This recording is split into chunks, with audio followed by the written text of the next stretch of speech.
We've codified our existence to bring it down to human size, to make it comprehensible. We've created a scale so that we can forget its unfathomable scale. Greetings.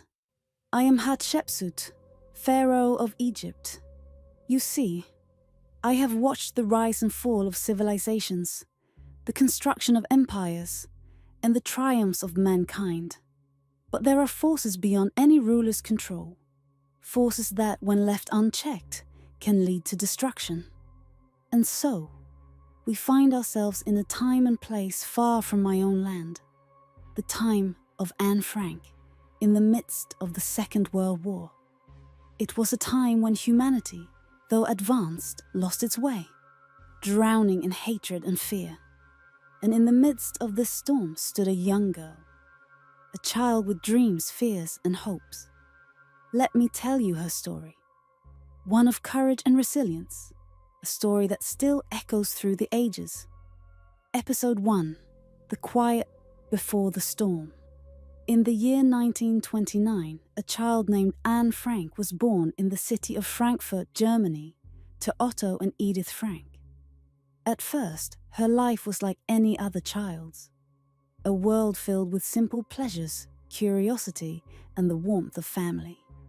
Yet, much like the ancient dynasties I watched rise and fall, the world around Anne was about to face a brutal shift.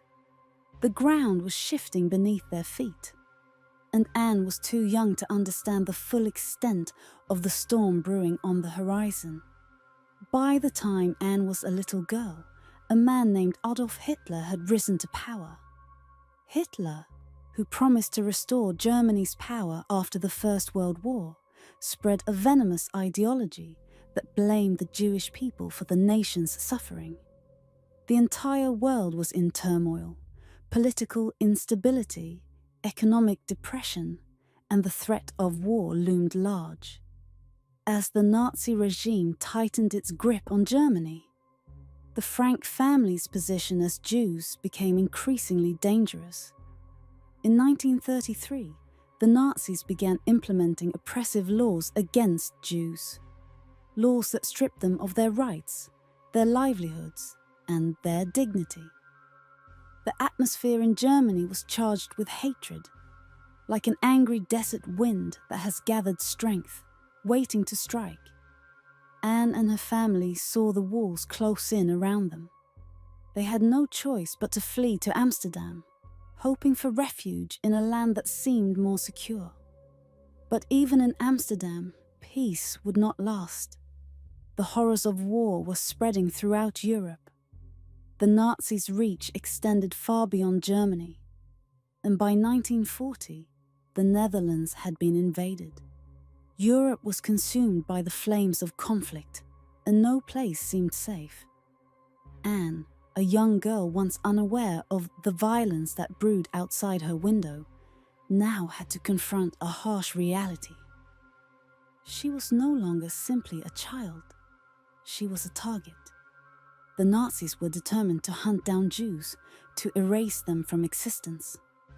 The world Anne knew was slipping away, just as the Egyptian Empire had witnessed the collapse of entire dynasties, unable to withstand the ravages of time. Anne was no longer just a girl. She was a witness to a world on fire. I have known the weight of power, how fragile it can be, how it shifts like sand beneath your feet. But power in the hands of hatred, as seen in those who sought to destroy the Jews, is a force of ruin. Anne Frank, a girl swept up by forces greater than her, showed us the depths of human suffering. Yet even in such darkness, she found a light in her words. Her story reminds us, when all seems lost, the human spirit can still endure. Power is not always in what we conquer, but in what we leave behind.